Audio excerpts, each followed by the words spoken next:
Hello students, मैं सुरेखा सिंह। बच्चों, आज हम आपके पाठ्य पुस्तक से इकाई 2 जिसका शीर्षक है स्थानीय परिवेश, कला और संस्कृति से पाठ 1 का अध्ययन करेंगे। स्थानीय परिवेश, कला और संस्कृति, इस इकाई में हम अपने छत्तीसगढ़ राज्य से संबंधित जो कला और संस्कृति से के विषय में जो विषय वस्तु है उसका हम अध्ययन करेंगे। बच्चों, देश के अन्य राज्यों की तरह हमारा राज्य छत्तीसगढ़ भी कला और संस्कृति और सांस्कृतिक विविधता लिए हुए है। अन्य राज्यों की भांति हमारे राज्य में भी आपको अलग अलग कलाएं, संस्कृतियां और संस्कृति आपको दिखाई पड़ेंगी। छत्तीसगढ़ राज्य के निवासी होने के नाते हमारा यह कर्तव्य बनता है कि हम यह जानें कि छत्तीसगढ़, हमारे राज्य छत्तीसगढ़ की कला, संस्कृति और साहित्य आखिर कितनी समृद्ध है और अपने वर्तमान स्वरूप तक पहुंचने में इसने कौन कौन से चरणों को पार किया है या किन किन आयामों से होकर इसे गुजरना पड़ा है। तो इस इकाई में हम अपने राज्य छत्तीसगढ़ के कला और संस्कृति के विषय में जानकारी प्राप्त करेंगे। इस इकाई से जो पहला पाठ है वह है छत्तीसगढ़ी लोकगीत। इकाई 2 से पहला पाठ छत्तीसगढ़ी लोकगीत। इसके रचनाकार हैं डॉक्टर जीवन यदु जी। तो सबसे पहले हम जान लें कि डॉक्टर जीवन यदु जी कौन है। उनके विषय में हम यहाँ पर संक्षिप्त जानकारी प्राप्त करेंगे। छत्तीसगढ़ के प्रमुख रचनाकार और गीतकारों में एक विशेष नाम डॉक्टर जीवन यदु जी का है। उनका जन्म 1 फरवरी सन 1947 को खैरागढ़ में हुआ। खैरागढ़ आप सभी जानते हैं, अपनी कला के लिए और कला से संबंधित शिक्षा के लिए विश्व प्रसिद्ध है। डॉक्टर यदु जी की जो प्रारंभिक शिक्षा है वो यहीं पर हुई, खैरागढ़ में ही हुई थी। लोक साहित्य में इन्होंने डॉक्टरेट की उपाधि प्राप्त की है।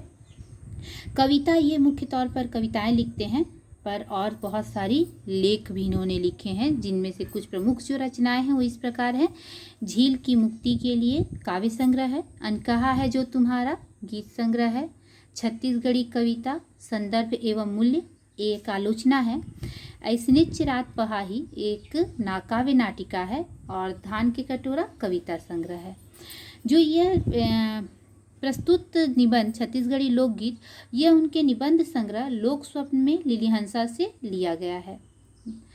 इसमें ये प्रस्तुत पाठ में जो डॉक्टर जीवन यदु जी हैं वो हमें छत्तीसगढ़ राज्य के लोकगीतों के विषय में जब बता रहे हैं। यहाँ पर वो यह बताते हैं कि आखिर लोकगीतों की उत्पत्ति कैसे हुई, लोकगीतों का विकास कैसे हुआ, उनका विकास क्रम क्या है, उनका महत्व क्या है। ये जो बताते हुए वो हमें छत्तीसगढ़ के प्रमुख लोकगीतों से यहाँ पर अवगत कराते हैं, उनसे हमारा परिचय कराते हैं। तो सबसे पहले आइए हम पढ़ते हैं पाठ का अध्ययन करेंगे और साथ ही हम उसे समझेंगे। लोकगीत लोक की आंतरिकता का लयबद्ध और संगीतबद्ध अभिव्यक्ति है। लोकगीत क्या है? तो लोकगीत लोक की अर्थात सामान्य जनजीवन की, सामान्य लोकमानस की, जनमानस की आंतरिकता का अर्थ होता है उनके मन के भाव। लोकमानस के जो मन के भाव हैं, जो मन के विचार हैं, उनकी अभिव्यक्ति है लोकगीत। अभिव्यक्ति अर्थात उनको प्रस्तुत करना, उन्हें अभिव्यक्त करना, उन्हें सामने रखना, उनकी वो अभिव्यक्ति है। कैसी अभिव्यक्ति है? लयबद्ध और संगीतबद्ध। आपको बच्चों आप सभी जानते हैं कि एक मनुष्य होने के नाते हमारे मन में लगातार निरंतर कई विचार, कई भावनाएं जो हैं आते जाते रहते हैं और हम उन भावनाओं को और उन विचारों को अभिव्यक्त करने के लिए, प्रदर्शित करने के लिए कोई ना कोई माध्यम अवश्य अपनाते हैं। जैसे एक चित्रकार चित्र के माध्यम से अपने मन के भाव की अभिव्यक्ति करता है, गीतकार गीत के माध्यम से, कवि कविता के माध्यम से, लेखक लेख के माध्यम से। तो उसी तरह एक सामान्य जनजीवन जो है, एक जनमानस, एक लोकमानस जो है, वो अपनी आंतरिक भाव को कैसे अभिव्यक्त करता है। तो उसके भी अभिव्यक्ति के कई साधन हो सकते हैं। तो उन साधनों में एक साधन जो है वो लोकगीत है। लोकगीत जो है वो एक लोकमानस के मन के भावों के, उनके आंतरिक विचारों की अभिव्यक्ति को लयबद्ध और संगीतबद्ध ढंग से प्रस्तुत करने का एक माध्यम है। लोक ने अपनी जिस आंतरिकता के प्रकाशन के लिए विभिन्न माध्यम अपनाए, वह आंतरिकता युगीन व्यवस्थाओं के दबाव से कभी मुक्त नहीं रही और न कभी हो सकती है। अब यहाँ पर जब ये डॉक्टर यदु जी क्या कह रहे हैं कि लोक ने यानी सामान्य जनमानस ने अपने मन के भावों को प्रकट करने के लिए, सामने लाने के लिए जो भी माध्यम अपनाए, जो माध्यम उन्होंने अपनाए, चाहे वो चित्रकारी हो, गीत हो, नाटक हो, किस्से हो, कहानियाँ हो, जो भी माध्यम है, जो भी माध्यम के द्वारा वो अपने आंतरिक भावों को प्रकट करता है, वो तत्कालीन व्यवस्था से प्रभावित होता ही है। वो व्यवस्था चाहे वो कृषि समाज हो, चाहे वो सामंती व्यवस्था हो, चाहे राजशाही व्यवस्था हो, इन व्यवस्थाओं का प्रभाव, उनका दबाव उन माध्यमों पर आपको स्पष्ट देखने को मिल सकता है। जब आप कहीं के भी लोक कलाओं का अध्ययन करेंगे, अगर आप उसका अध्ययन करते हैं, उनका निरीक्षण करते हैं, तो आप देखेंगे कि उन लोक कलाओं में समय के साथ साथ परिवर्तन हुआ है। जैसे बहुत प्राचीन समय की चित्रकलाएं कुछ अलग थीं, मध्य युग में कुछ अलग हुई, और आधुनिक युग की चित्रकला जो है वो कुछ अलग हो गई है। तो ये जो है, इस तरह जो विभिन्न माध्यम जो है, प्रस्तुति के विभिन्न माध्यम, उन पे जो तत्कालीन व्यवस्थाएं हैं, उनका आपको प्रभाव देखने को स्पष्ट मिलता है। अतः लोकगीत लोक की सांस्कृतिक यात्रा का ऐसा साक्षी है जो अपनी परंपरा में नवीनता का पक्षधर है। अब यहाँ पर क्या है, यहाँ पर कहते हैं कि लोकगीत जो है, ये लोकगीत जो है लोक आज सामान्य जनजीवन के सांस्कृतिक यात्रा, उनकी संस्कृति के विकास का एक ऐसा साक्षी है, एक ऐसा गवाह है जो परंपरा तो अपने में समाहित किया हुआ है, परंपरा से वो प्रभावित है, लेकिन उसमें नवीनता भी आपको देखने को मिलती है। वो नवीनता का भी पक्षधर है। कैसे? अगर वो तात्कालीन व्यवस्थाओं से प्रभावित होता है तो वो व्यवस्थाएं तो नवीनता की प्रतीक हैं, और अगर वो अपनी सांस्कृतिक यात्रा को अपने साथ में रखता है तो परंपरा का प्रतीक है। तो लोकगीतों में परंपरा तो है, लेकिन उनमें नवीनता भी देखने को मिलती है। आज के लोकगीत संगीत आदिम गीत संगीत नहीं है। आज का जो लोकगीत है, आज का जो हमारा लोकगीत है, किसी भी राज्य का हो, वो आदिम जो गीत संगीत है वैसा उससे बिल्कुल अलग है। कैसे?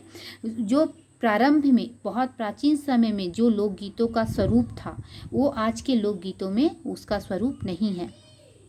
यद्यपि उन्होंने उनसे रस अवश्य ग्रहण किया होगा। हाँ, मिठास जो है, लोकगीतों की मिठास वो अवश्य उनमें रहती है। प्राचीन लोकगीतों की जो मिठास है वो आपको आधुनिक लोकगीतों के में भी वो मिठास आपको देखने को मिलेगी, लेकिन स्वरूप में परिवर्तन अवश्य होता है। मनुष्य के शिकारी जीवन से निकलकर पशुपालक व्यवस्था में प्रवेश करने के बाद ही लोकगीत और लोक संगीत ने रूप ग्रहण किया था।